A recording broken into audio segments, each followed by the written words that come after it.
welcome to round number 3 of the 2021 Kart Championship. Here are the standings after round number 2, which was held at Team Sport Brighton.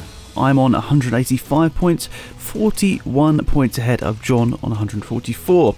Greg is in third on 119 points, with Mike only contesting one round of the 2 so far on 78 points. A great debut last time out at Team Sport Brighton for Mike. He even picked up a victory in one of the sprint time trials, so good stuff from him, and he'll look to move the momentum on for the rest of the season and maybe try and get into the top 3 of the championship. Let's have a look at the second part of the standings. My dad is in 5th place on 66 points, George is on 48 points, both Tom and Jake have yet to enter a round of the championship, so they're sitting there in 7th and 8th with no points to their name, but they will be racing with us later on in the season. For round number 3, we're back at Brighton Karting QLeisure, a track that we all thoroughly enjoy. The 4 drivers racing here today are myself, John, Greg, so the top 3 in the standings are here, and my dad returns here for the 3rd round of the season at Brighton Karting QLeisure. So let's see how this one goes, what are the conditions going to be like, and generally who's going to be quick here today. So on board my dad, he exits the pit lane here to get out on track here. Some slippery conditions by the look of it out there today. You can see this is a camera mounted behind the visor, so you can see that there's a bit of condensation there because of the conditions.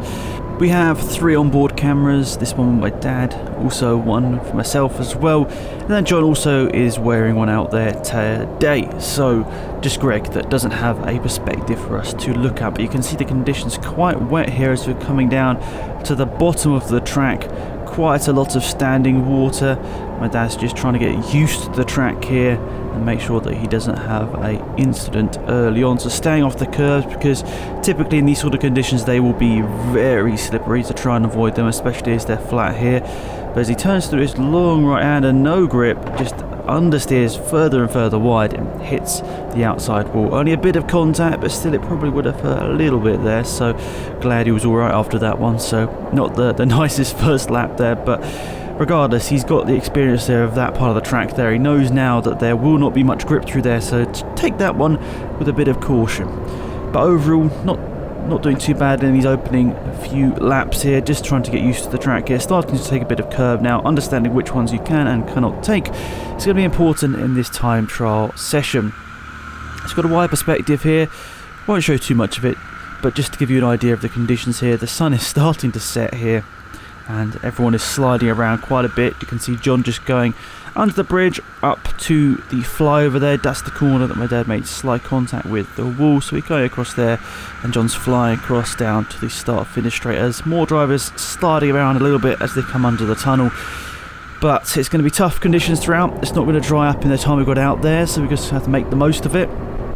On board with John here. This camera unintentionally shows you how bright the sun was when it was setting quite low in the sky here, so John doing his best to avoid that. I think we were all running clear visors because of the rain, but also because we thought it might actually get dark. This was obviously at the start of the 2021 calendar year, these races, so the sun was starting to set quite early in the evening, so we were making sure that we didn't have tinted visors in the night. That wouldn't be good. John gets a nice little overtake there.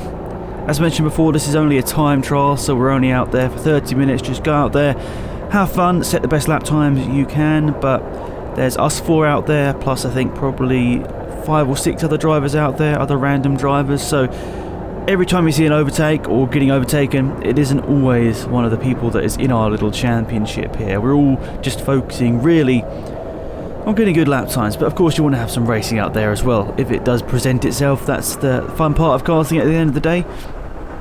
Back on board myself, you can see I'm really struggling, quite wet out there. I'm trying different lines, trying to take a bit of a wide line through there and missing the apex. Of course, you don't really want to be touching all of the curbs. I mean, sometimes it doesn't matter too much, but in the wet conditions you generally try to avoid the curbs because they are typically quite slippery. Now, by the look of this footage, I'm not avoiding the curves because I want to, it's because I can't get the kart steered in and I'm not doing a great job with my racing lines, but I think at the same time I'm also wary about getting onto a curb and spinning it out. But the more time that went on with this session, the more I was trying to use the curves, because I realised that actually they're not too bad. They're flat, yes they're a bit painted, but they're not that slippery. They're not really losing me much grip because they're just painted tarmac at the end of the day. I thought there was a problem with the kart there. I thought there was a puncture or something because of the way my kart was handling, but I think it was just psychological. There wasn't really anything wrong with the kart, immediately from my eyes at least. There was no puncture, there was no bent bits of metal. It was just me not particularly doing a good job with the driving. Back on board with John here, who once again found himself up behind someone. This was an issue that he ran into in the previous round number 2 at Team Sport Brighton indoors. He was continually running into the back of people, not crashing into them, but getting stuck in traffic, which meant that his lap times were not where he'd want them to be, considering the way we're doing this championship for the first part of the year is solely on the time trials and also sometimes on the average fastest laps. So he's struggling a little bit here, getting stuck up behind people. Not ideal with the current situation we're having to run in, but he was looking to the inside there to try and get a move in, but he somewhat baited the driver in front to take a tighter line, but now he can get the switch back. They'll possibly run side by side through here. No, because John doesn't get quite the exit.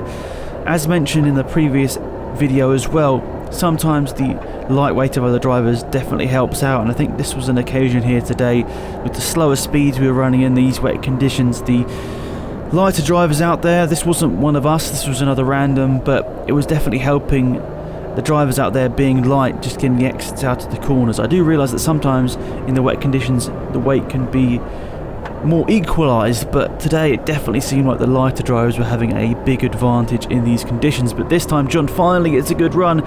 Is he going to brave this one out to down the inside as we go onto the bridge section? Yes, he just about does. A nice move there from John.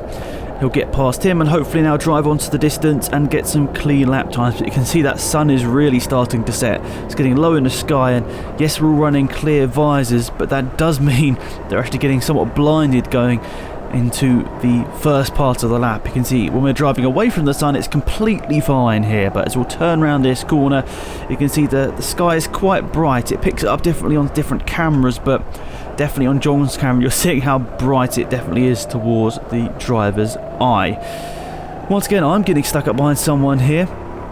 I don't want to be too crazy with my overtakes here, because at the end of the day everyone's out there to have fun. I don't want to be crashing into people, not intentionally at least. I mean, sometimes it does happen out there in rental karting, of course. Some people out there not particularly experienced, so there's always going to be little incidents out there, but just do my best to avoid them and not get involved with them myself. Just trying to have fun and set some good lap times for our little championship. So I'm getting stuck up behind this driver here. I'm trying to clear my visor because there's quite a lot of spray, especially when you're getting stuck up behind someone. I decided to back out of this one and give myself some space to hopefully now go and set some good lap times, but letting a few cars through, saying sorry to that guy. I'm not sure whether I possibly got in his way a little bit. But let's go on board with a fast lap here with my dad. He's trying his best to get those important lap times, but slightly missing the apex through there. Maybe it was intentional, who knows, but it looked like slightly off the intentional line. Good lines through here, however, and under the bridge. Trying to take a wide line through here, cutting back slightly across the corner. That curb isn't too slippery, so nice stuff through there, some good lines. Then how much curb is taken through here?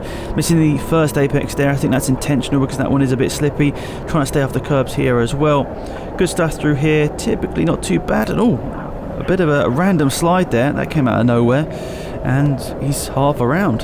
So that wasn't ideal there for Dad. John went past him on that occasion, and let's go a few minutes later on into the session when John is trying to set a quick lap time here. As the sun gets further lower into the sky, it's making the conditions even harder, but once that sun does set it might mean that conditions get worse because the track will be even colder, no sun hitting it, and therefore it's not burning off.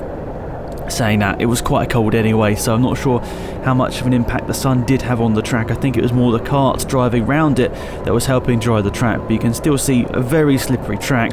Only in certain corners we were seeing a dry racing line, so it was a tricky time out there for the majority of us. A few of the random drivers out there were setting some pretty impressive lap times, to be fair, but I wasn't one of those drivers setting impressive lap times. I was a good chunk off the pace myself. I think The four of us out there today, myself, my dad, John and Greg, are actually quite evenly matched out there in terms of lap times. So that's definitely good to see in these kind of conditions, which could possibly mean that the field spread was even bigger, but no, it was actually quite close between all of us here today. Right, let's see a full lap on board with my dad here towards the end of the session here, so he'll be trying his best to get these final couple of laps in here. Once again, taking that slightly wider line through the corner, so possibly that's the line he's been running for the whole session and that he's found is quickest for himself through there. Good lines through here, good speed as we approach the tunnel section under there, good stuff. Possibly could be a tad wider on the entry to this corner, but good lines through it and good exit as well. No shenanigans like earlier on in the session when he ended up in the tyre war on the outlap. Good line through here, not quite close to the apex, but that's probably intentional to stay off those curves or not get himself into a spin. Better line through here this time, good exit speed as we're heading down to the final chicane. He won't quite catch up to this traffic here, but this has been a pretty solid lap here considering the conditions. A slight slide through there on the first part of the chicane and up to the start finish line for a good lap there for Dab. But with not too long to go in the session, is anyone else going to be able to improve and get himself a good lap time for this time trial section? I think we're all looking forward to going racing in the next couple of rounds. As mentioned, round number 5 will be the first event that will be having the proper formatted races, but until then we'll deal with the time trials. Dad tries to get an overtake here towards the end of the session, but it doesn't quite work out. I think that's possibly his session done in terms of lap times, unless he gives himself a gap here, but doesn't look like that's going to be the case. I think we're right at the end of the session at this point. So as we go on board myself here to round off the session, I think this will be the final lap here. Give it my all to try and get one last quali lap in here. I think that generally over the session I haven't been particularly consistent. I do my best of course to get those lap times in where I can, but it's not really as much getting stuck up in traffic. I think it's just the consistency over the laps because of the wet conditions. For whatever reason, I was struggling a lot more than I typically do.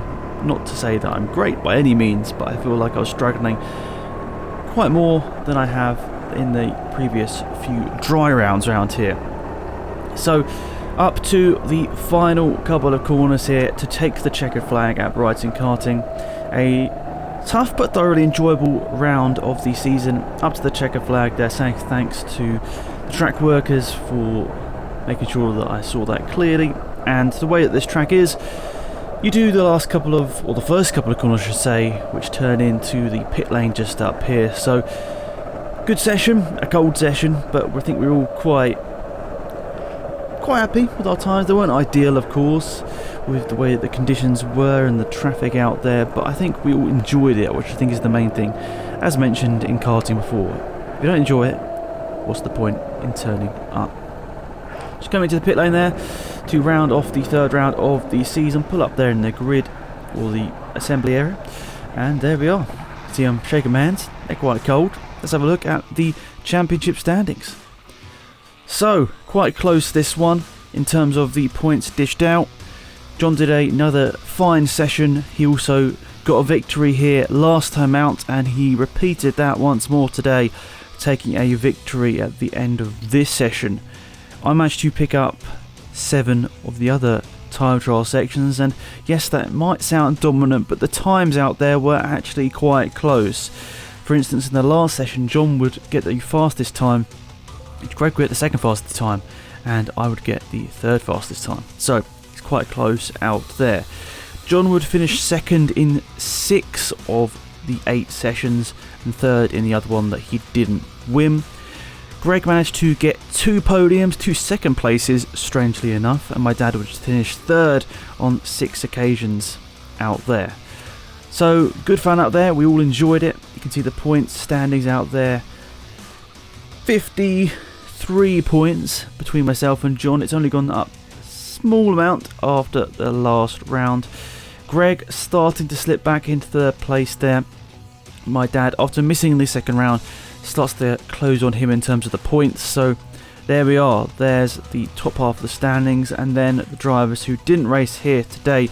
Mike still on 78 points, George on 48 points, Tom and Jake both not having competed in a round so far this year.